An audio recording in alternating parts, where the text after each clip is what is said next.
Hey everyone, my name is chaoticwolph and welcome back to Homestuck, in which is probably a different altered timeline of sorts, because after GC trolled John into rocket blasting off into the 7th gate, the latest gate I guess, I don't even know, the farthest gate, so he met the denizen way too early, got murdered terribly, and then put the timeline out of whack, and future Dave and future Rose were stuck because the other two of their friends were, you know, dead. One killed by a denizen, one killed by the meteor, I guess.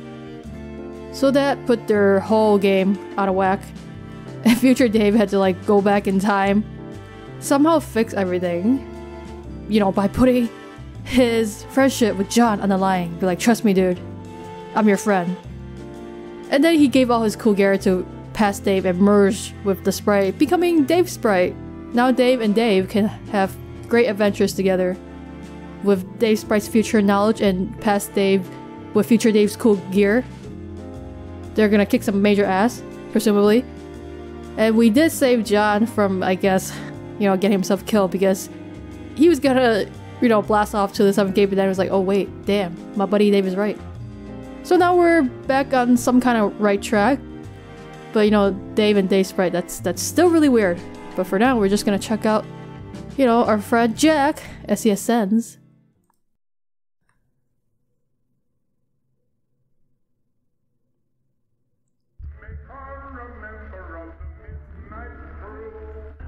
The Midnight Crew.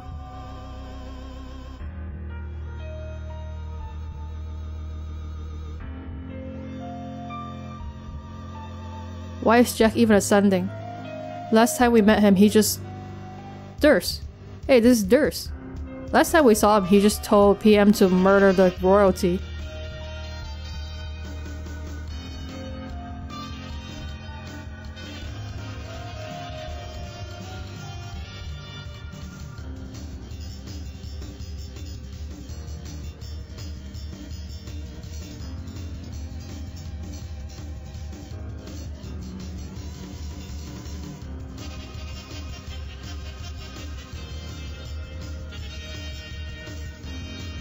This is the queen of the Black Kingdom? Which is basically just Snowman, right? I mean, that's who it looks like, Jack. It explains, I mean, he hates her, so it's gotta be Snowman. Oh, is that why you hate her? Because she keeps making you wear ridiculous outfits? That's what happens when you lose, man. You gotta do whatever the winners want you to do.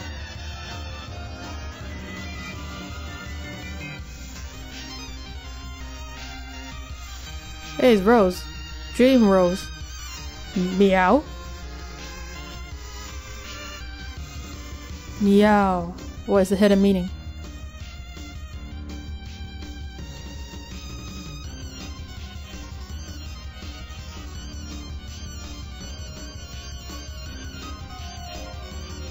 This is making me feel like the act is coming to an end. There's a lot of stuff going on.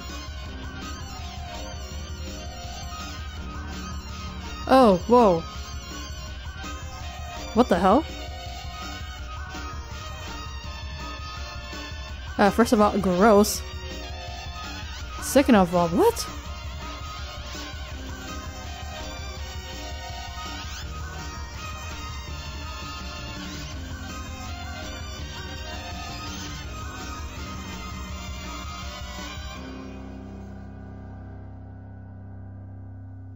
Oh, this is really interesting. I never really realized this, but their prototypings look like our sprites. End of year 1. End of year 1? Year 1? Thought we were still on day 1. What? I feel like there's a lot here to be dissected. Okay, 4th wall. There is no 4th wall, it's been broken. Isn't this the terminal? The monitor? Activate.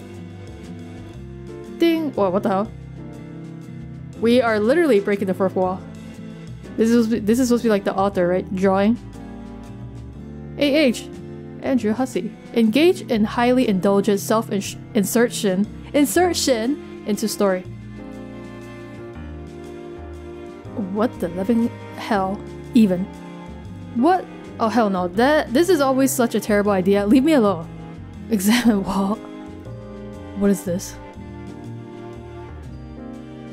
You really wish your side of the wall had an off switch. Which is to say, I really wish my side of the wall had an off switch. Forget it, go back to work. This is like entering different levels of meta now.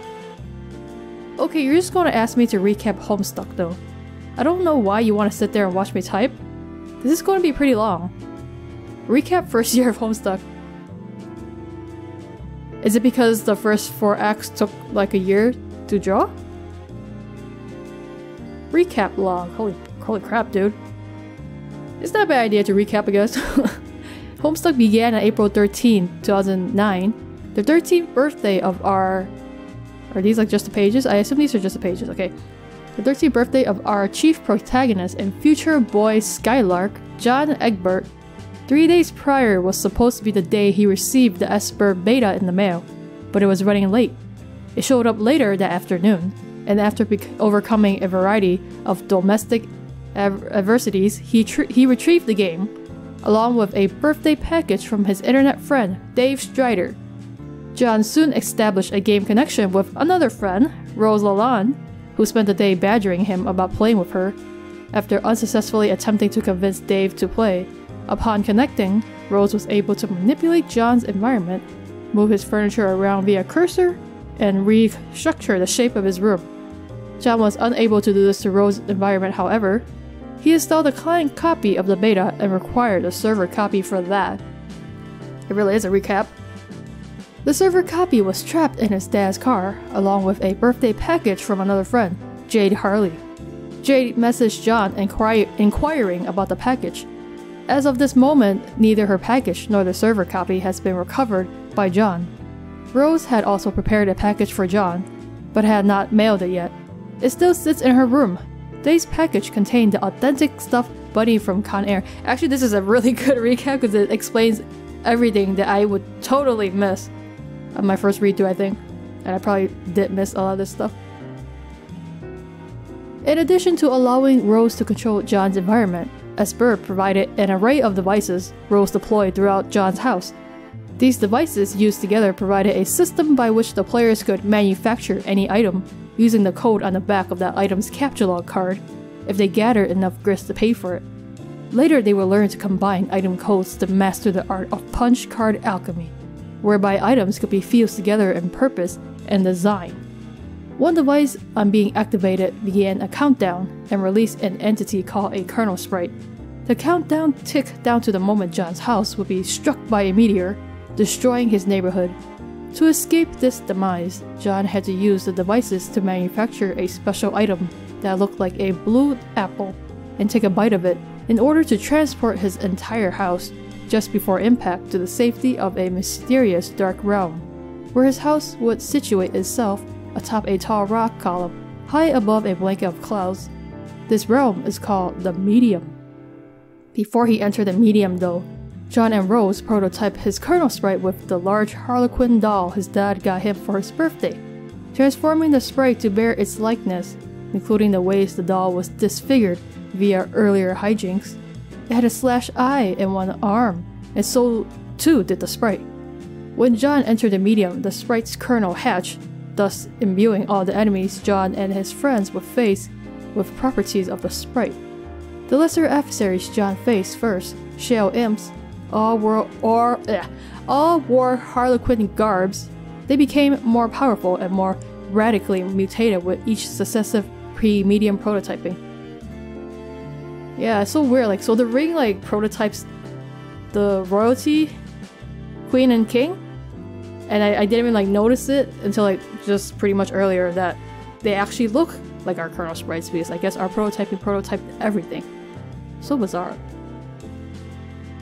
After entering the Medium, John's dad was kidnapped by imps. While John was looking for him, he accidentally prototyped the sprite with his grandmother's ashes, transforming it again. And how come no one looks like Nana's sprite then? That's a question. This prototyping had no effect on the enemies. Oh, thanks for explaining right away. since he was already in the medium, and the kernel had already hatched. Instead, only the sprite was affected and it took on the appearance, personality, and memories of his grandmother, becoming Nana Sprite, a game-supplied albeit customized guide for John. She explained aspects of the game about Skya residing at the center of the medium, beyond 7 gates floating directly above his house, and about an eternal, timeless war fought there between dark and light, one that light was always destined to lose. Rose, who'd been having frequent internet connection issues, lost her connection as she tried to lift John's car to retrieve the game and the package. The car fell into the abyss below. A storm caused her house to lose power along with its wireless internet connection. Her laptop was able to run on battery power for a time, while she tapped into the wireless signal from the laboratory next door. When her laptop ran out of power, she had to overcome more family strife and endure a gift pony in the process. Go outside in the rain and plug it into the small generator outside the mausoleum of her dead cat, Jaspers. She continued her session with John inside the mausoleum while the meteor sparked forest fires surrounding her house grew more intense. This is such a full-fledged, recap of everything. Did Rose write this? From the house, Rose's mom opened a secret passage in the mausoleum to help her escape. The passage led to the lab next door where Rose found a stable, portable source of power and internet for her computer. She also found a terminal projecting the impact times and locations for the millions of meteors presently bombarding the planet, along with all the other live sessions of other players around the world. She also found a little girl's room, a mutant kitten she named Vaka Mutini, and a cloning machine operating through the science of ectobiology. Did future John make it? Its terminal was locked onto her cat Jaspers at whatever point in his life the user specified. She attempted to apparify Jaspers from a moment in her early childhood before he whispered a secret to her, but doing so would have caused a paradox, so it paradoxified a pile of slime instead. The machine used the slime to create a fetal paradox clone of Jaspers in a glass tube. On the monitor, Jaspers then told young Rose the secret, then vanished, only to show up dead weeks later and put in the mausoleum for years until the present. Rose left the laboratory moments before it was destroyed by a meteor impact. She transportalized back to her mom's room, proceeded to her room to wait for Dave to connect with her and rescue her from the next imminent impact. Dave was charged with acquiring his bro's copy of the game to help Rose. Earlier, he had lost his copy of the game to a mishap involving a crow. It flew in his window, seized the game, and Dave accidentally impaled it with a sword, sending the crow and the game out the window onto a landing far below his apartment. He searched his bro's room, unable to find it, was briefly shadowed by Little Cow, and then found a note beckoning him to meet on the roof for a confrontation. Dave and his bro dueled on the roof extensively, and Dave was thoroughly bested. Upon defeating Dave, his bro dropped the copies of the game and flew off on his rocket board into the sky. What the hell, bro? Dave used the copies to connect with Rose and quickly deployed the devices while her house was on fire, surrounded by flaming tornadoes. And minutes away from being destroyed by a meteor, Rose prototyped her kernel sprite with Jaspers, specifically to understand the meaning of the secret he whispered to her years ago. She was advised to do this by Jade, who told her about the game in the first place. Dave then prototyped the kernel sprite again with the tentacled princess doll given to Rose on her birthday by her mom. Both of these prototypings would have an effect on the enemies once Rose entered the medium and the kernel hatched. Rose used the alchemister to create the special item for her, a purple wine bottle, which she needed to break to enter. She eventually did, transporting her house just before the meteor collided. The meteor left a crater. Over time, at the site of impact, a large white structure that looked like a wine bottle grew there, and the crater filled up with sand as the climate of the post-apocalyptic Earth gradually changed. The cork of that bottle was a large metal cylinder with an interior, much like an advanced science station with a variety of devices and monitors inside. 413 years after the meteor impact, the wayward vagabond walked through the desert and discovered this station. Inside, he found canned rations, a firefly he named Serenity, and a purifier and 4 monitors hooked up to a keyboard. On one of the monitors was John, just after he entered the medium. WV could type commands to John directly, much as the readers of this story could type commands for the characters to follow.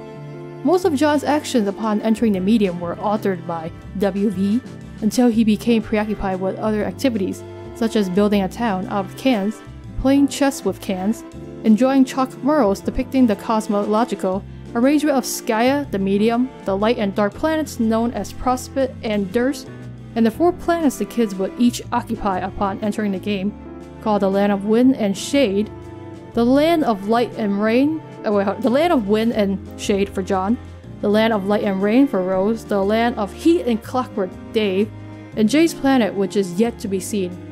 I actually didn't know they were on different planets. I just thought they were in different areas of the planet. He also activated a countdown in the station which caused it to blast out of the crater and fly to the designated home coordinates. Along the way, it passed over the sand-filled crater that was the impact site for John's meteor. On the other side of the continent, John's meteor had caused a giant white tree to grow in the crater. The tree grew an apple-like station from a branch which fell to the sand. The peregrine mendicant found this station. After WV flew overhead, PM activated her station's homing feature as well, which caused it to fly to the same destination. Along the way, she used her terminal to attempt to command Jade, who from the perspective of the terminal, had just arrived in the medium. Wait, really? I don't remember that. This caused the terminal to explode for unknown reasons, leaving a hole in the station. One of the station's robotic worms recovered one of PM's falling mailboxes, and she befriended it, and after earlier slaying another one with her black Regisword. WV landed at the site of the ancient frog ruins across the now dried up Pacific Ocean. The site was once the island where Jade lived, but nothing of the island remained except for the ruins. The mountain her house was on, and the volcano next to it, were replaced by a large empty chasm. PM landed shortly after WV, and they met. They were confronted by the aimless renegade who fired at them from the frog ruins with old weaponry he'd been hoarding, once belonging to Jade's grandpa.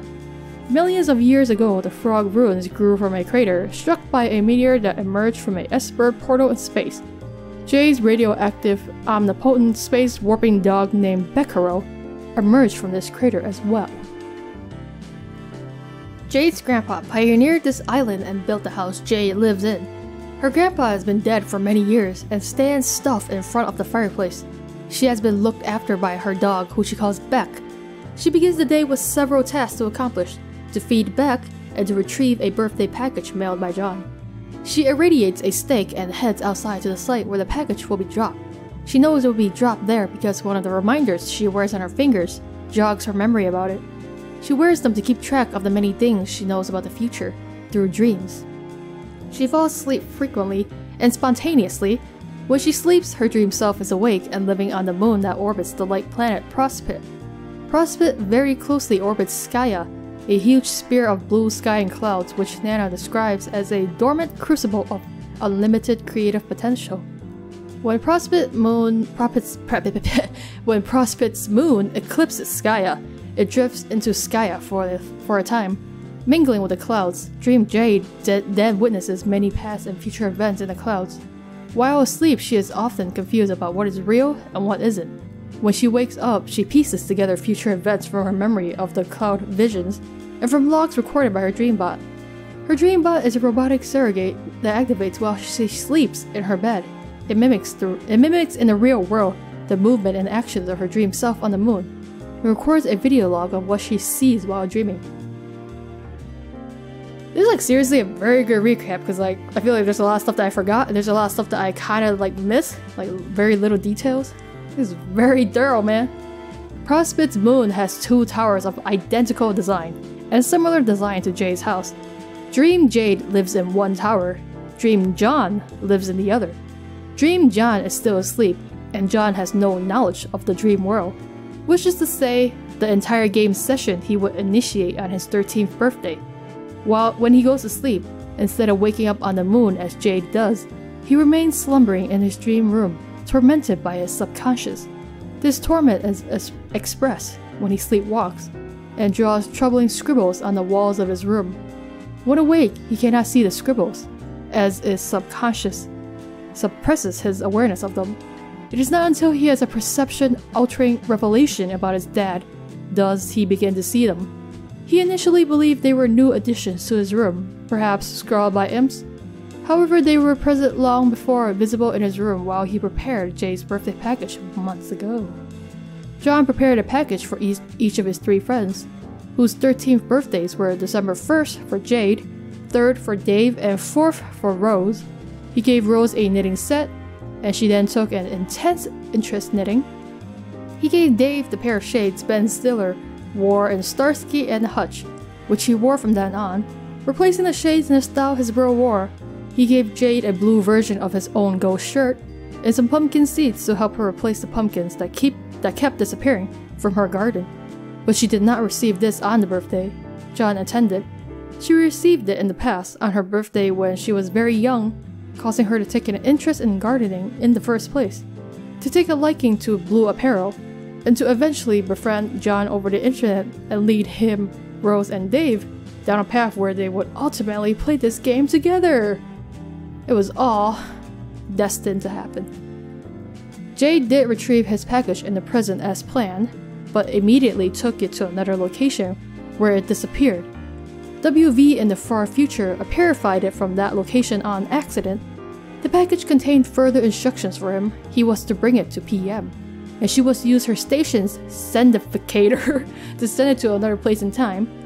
After she did this, the package appeared in front of young Jade on her birthday. Jade orchestrated the sequence of events through knowledge of them by her cloud visions. She orchestrated similar events for the package she sent to John, plotting the circuitous route through time and space it was meant to follow. She again utilized the Exiles for help, while they were still in the medium. The Exiles, WV, PM, and AR were all formerly agents of the kingdoms before they were exiled by some means to post-apocalyptic Earth.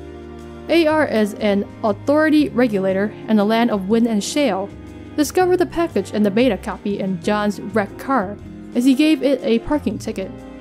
PM, working as a parcel mistress, recognized the package from a correspondence she had with Jade on Prospect some time ago, and recalled it must be delivered to John.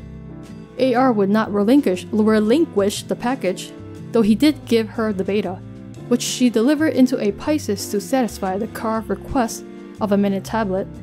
John carved this tablet at the request of PM through the command terminal in the future. See all this time mess, man? It's all one big loop. AR brought the package to Durst, where it ultimately wound up on the desk of Jack Noir. Jack is the archagent of the Dark Kingdom, charged with overseeing affairs through his office's fenestrated wall portals and processing paperwork. He is forced to wear a silly garment in keeping with prototyping themes by the Black Queen, an order he resentfully complies with. He oversaw the imprisonment of John's dad, who broke loose on multiple occasions.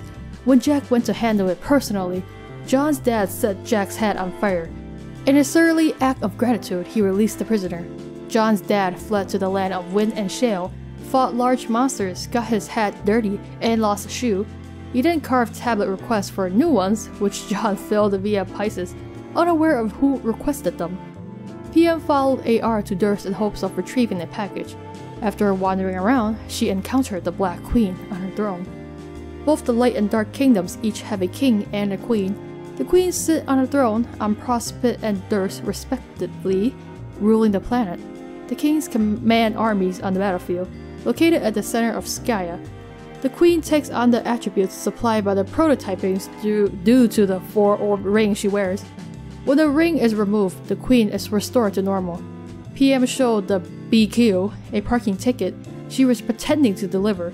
The BQ directed her to Jack's office where the ticket should be filed.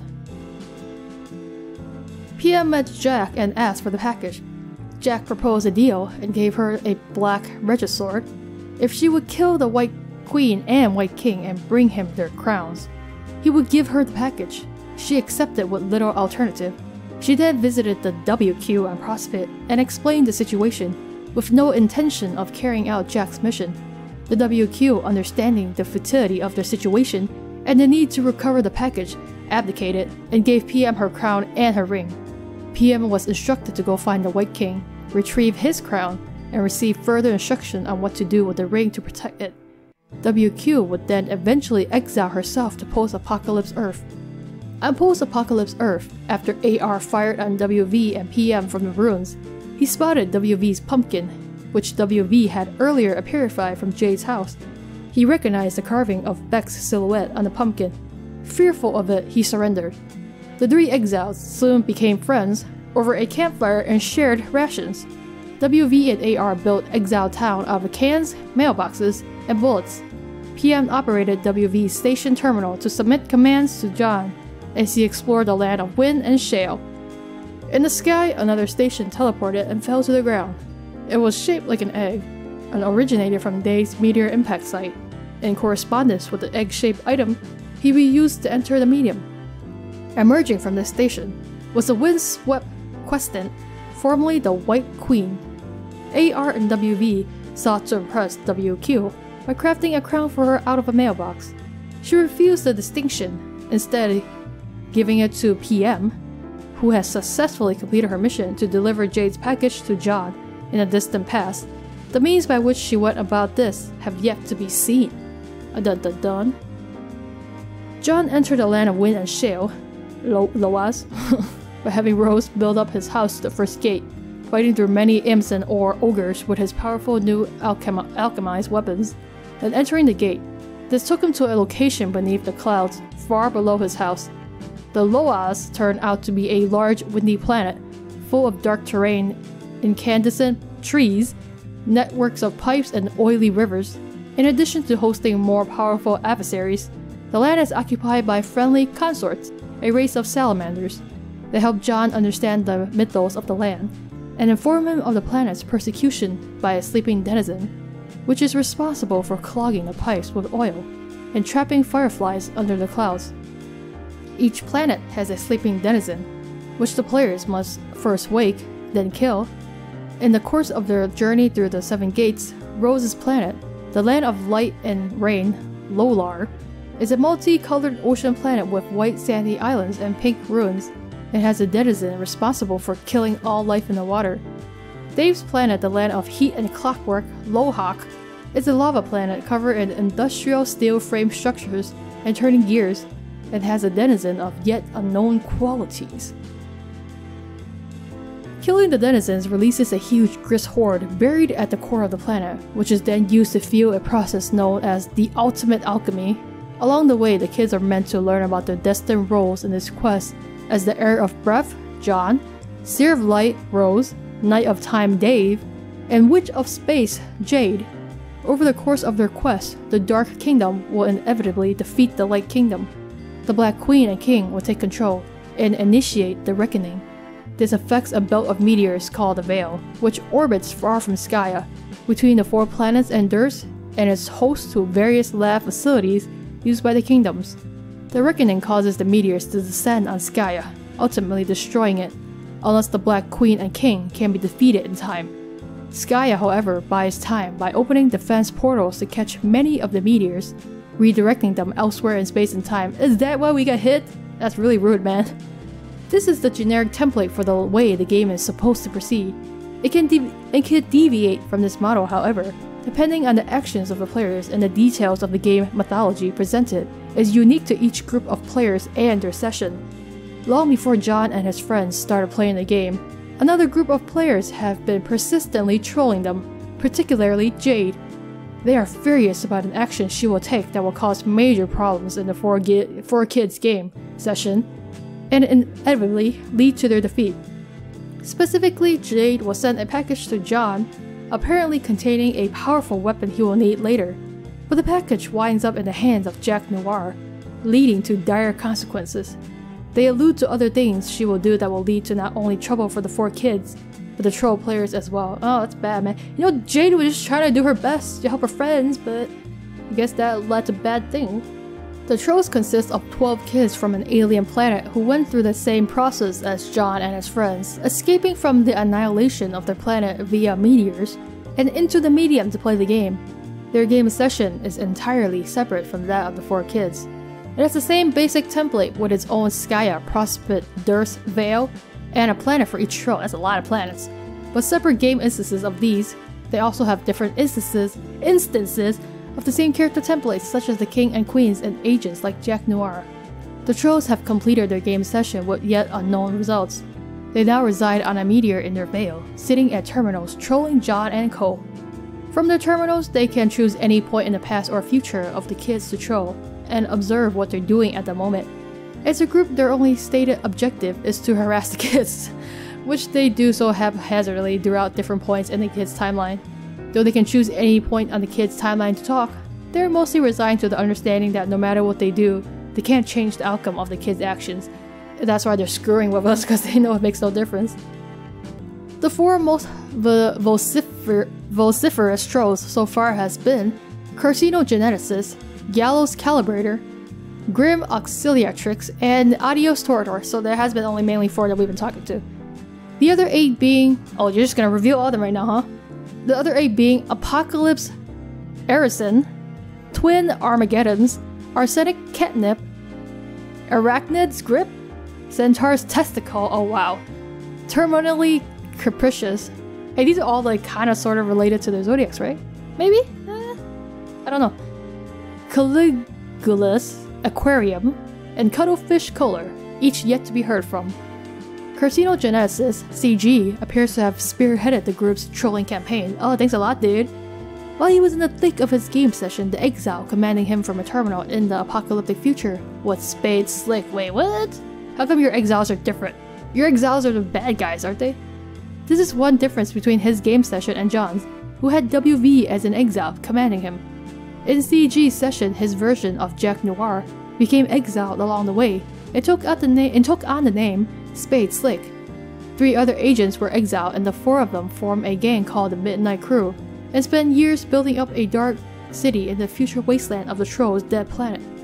Another difference in the Trolls session is that at some point along the way, the Black Queen was also exiled, later joined a rival gang called the Felt, assumed special powers that make her highly inadvisable to kill, and came to be known as Snowman. It was not until Slick confronted the Felt in their mansion that he discovered the station terminal to command CG. Oh, I remember that. That's why at the end we saw him come to a terminal and there was like a troll there. Oh, so that's how it all ties in. So he discovered the terminal to command CG, and not before Snowman blinded him in one eye, severed his arm, and locked him in a vault. Everything is tidying up together, but yet it's still so confusing. Each troll has a different trolling strategy and a different rhythm by which they hop around the kids' timelines to chat with them. CG's strategy for the most part was to begin trolling them at the very end of their adventure, the moment at which he was most angry with their actions, and then gradually work backwards, mostly talking to John. This proves to be mutually frustrating though, as John knows less and less about the situation the further into the past CG goes. Similarly, the further into the future John progresses, the more he has the advantage over CG by knowledge of his future conversations with him, and vice versa. Over the course of the opposing directions of the 2 sides of the conversation, John learns more about the nature of the game and why they're being trolled, and in spite of hostility, they gradually befriend each other through an inevitability alluded to on both sides of the conversation. Early in the correspondence between John and CG, which is to say, late for CG, CG discovers he needs to get in touch with Jade, who refuses to talk to him in that time period. What? Have we not seen this yet? I feel like you're kind of spoiling stuff here. So he delivers a message to her much earlier months in her past, telling her she needs to contact him when she's in trouble. She will know what to do when her dream bot explodes in the future. Oh, actually we did see this part. Talk about her dream bot exploding. An outcome that has not yet happened. Indeed. 2 other trolls, Grim Auxiliatrix and Adios Torador, GA and AT, have targeted only Rose and Dave thus far. GA has hopped arbitrarily back and forward in Rose's timeline to talk to her, and is attempting to cultivate a friendship with her that now seems rigged through a series of conversational time loops, while seeking counsel from Dave on how to befriend her. AT sought counsel from Rose on how to troll Dave more effectively after getting severely counter-trolled by him. He is under the impression he rebounded nicely though. You just keep thinking of that. Gallows Calibrator GC has stayed mostly linear in her trolling patterns, and has done so under the guise of helping the kids on their quest. She convinces John to take a shortcut through his land, shows him the Denizen's palace, leads him to warp back to his house, then shows him how to fix the faulty rocket pack he made earlier through an alchemy mishap. She tells him to use the rocket pack to fly up to the 7th gate, enter the Denizen's palace, and kill it in his sleep. He complied with this and flew through the 7th gate, in spite of reservations from Dave, who just entered the medium the moment before John took off. GC also assisted Rose just after she bested an ogre with ease. She counseled her on understanding her role as the Seer of Light, the meaning of the voice in her head as an exile issuing commands from a terminal. In her case, it was the exile White Queen issuing commands from the egg-shaped station in the future.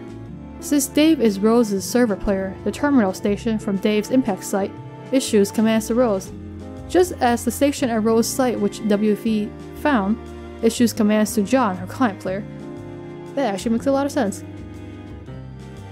After conversing with GA, Rose found Jasper's sprite and interrogated him about the secret which she found so maddeningly mysterious years ago. He explained elements of the mythos of her land and how she needed to learn to play the rain to produce the musical analog of a genetic code to reintroduce life into the ocean. In response to her question about his secret, he simply replied, "Meow." She mistook this for more nonsense, but it was in fact a secret he told her years ago. He told her meow? The 4-letter sequence meow unlocked a genetic code in her subconscious, which she would spend years scrawling on her wall, using those letters in place of the typically used GCAT letters? What? GCAT letters? While completely oblivious to the scrawlings and their meaning just as John was. As Jasper said, she would understand their meaning when her dream self wakes up. Rose's dream self lives in a tower on the moon of Durst. Dave's dream self lives on the same moon in the other tower. Wait, so these two were like on different moons? I thought they were all on the same moon. It was suggested by Rose's future self, who was fully awake in the tower, that Dave had already been awake in his tower all along, without realizing it. This was suggested in a conversation she had in the future with Dave. It was an alternative future timeline, not meant to be. This future timeline came about by a series of events. Yeah, a series of trolling events. Dave was able to enter the medium by connecting with Jade as his server player. Jade got copies of the game from the Frog Ruins after she delivered John's package to her past self. She snuck into the ruins while Beck was asleep and retrieved the game from a Lotus Time capsule which had been ticking down for millions of years. The game was Dave's copy from the future, the same one that fell out the window, with the impaled crow. Once she got the game, the time capsule started ticking down, again, set to expire 413 years later, when the Exiles are there. She dropped some items in the ruins, leaving them there for AR to find, and leaving her base jammed in the elevator. Beck then found her there, took her back to her room, and grounded her there for the rest of the evening. She quickly helped Dave set up the game, upgrading his alchemeter heavily, and crafting the special item he needed to enter the medium, a red egg, which needed to be incubated and hatched to activate. She prototyped his Chrono sprite with the impaled crow, which would affect the enemies later, including the Black Queen. Yeah, I noticed she had like a freaking big ass sword through her abdomen. The sprite built a nest on top of this apartment's antenna tower and stole the egg to incubate it for hours. A very large meteor was soon bearing down on the city. Dave then entered the medium through a series of unseen events. Jade was asleep, thus forbidden by Dave from interacting with his environment at all. Jade complied for fear of retribution. Dave was faced with a crow sprite, which appeared to be suggesting he prototype it again with the remains of Little Cow. Dave consulted with John on this, who was about to rocket up to the 7th gate. John had no advice and proceeded up through the gate against better judgment. Dave prototyped the sprite with Cow. John entered the palace, presumably found the denizen, and was easily killed by it, as was the intent of GC's trick on him. This meant John could not establish a connection with Jade to rescue her from the looming meteor, and Dave and Rose lost contact with her, presuming her dead. Dave and Rose then spent the next 4 months in the medium, advancing as far as they could to collect information before Dave decided to travel back in time to change events. I feel like they got pretty far, right? To like all the way up to like Gate 5 in 4 months? It's like pretty good, right? Dave used his timetables to go back to the moment he was about to prototype with Cal. Both he and his past self strongly urged John not to go through the gate. John was reluctant at first, but soon reconsidered and flew down beneath the clouds. Future Dave then gave present Dave all his advanced gear, and prototyped the crow's sprite with himself to make Dave's sprite, thus serving as his own guide from the future. Before going back in time, Future Dave convinced Future Rose to go to sleep. He suggested her dream self would be unaltered by the timeline shift, and in her dream state, she would remember the events from the future.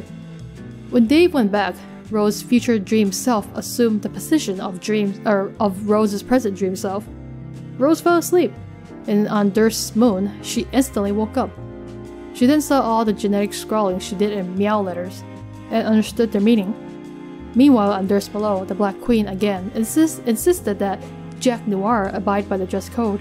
He refused, and the Queen threatened him. He picked up Jay's package to John, removed what was inside, and used it to slice her ring finger off. What the heck did she give him that's so strong, man? And now Jack has it. He then killed the Black Queen, put on the ring, and donned the full upgrade supplied by the 3 prototypings. He then became Jackspur's Noir Crow. Jackspur's Noir Crow, which is the name I just made up now. It's a great name. And then after that, you started watching me type in this ridiculous study I photoshopped for myself with my cool horse painting propped up in the background. Damn, that was like such a full, very detailed, long-ass recap. I didn't read any of that to something last part. I did read all of that, dude, so I hope you appreciate. MSPA reader, shut the hell up. Retrieve arm from background. Are we really gonna go through like a whole introduction sequence with our author? My god, little Cal is even more freaky in real life apparently. Huh? Oh, Cal, please, not now. Why don't you keep drawing Homestuck or something? Oh, but I don't merely draw Homestuck. Type, arrow, I am about to make a joke. Okay? What's the joke, dude? I conjured this intrepid fantasy scape with tears bled from the wisdom-weary eyes of 50,000 imaginary magicians. I pull heavy drags from the brooms of inspiration with enchanted bellows, marauded from a guide of churlish mythical dwarves. Vast bulbous riddle spiders push the silken strands of pure whimsy through hideous abdominal spinnerets, and it is that with which I weave this audacious cocoon of exquisite lies, and when it hatches, a great moth of titillation will awaken and roar and beat his wings, and the power of settling down will arrest the humors of an enormous terrible old beggar, relaxing the vulturous lettery vice grip he's fixed around your captive mind. Okay, I think I'm gonna pause this here because whew, that recap took up like a lot of time, but I think it was a really good recap because it actually recaps like the entire 4 acts in like great detail. I'm not sure, are we like nearing the end? I think we're nearing the end of Act 4, so which is why we've thrown in this like little extra side story. And I don't know like how long this little side story is gonna be, but let's save it for the next video so it doesn't get like jumbled in with the rest of like that recap. A little bit got jumbled in, but we'll leave the other stuff for like the next video so we can like nicely separate it. Because that recap was like very long and very detailed, but I think it's good to have a recap after like 4 acts because there was like so much information. And that recap did it very nicely, just like as like a good reminder of like what the heck happened. But even then it's like very confusing. But I'll just leave this here and then we will continue with AH's story in the next video. So I'll leave you guys here. Thanks a lot for watching this. Hope you like it. Let me know what you think, and I will see you guys in the next video.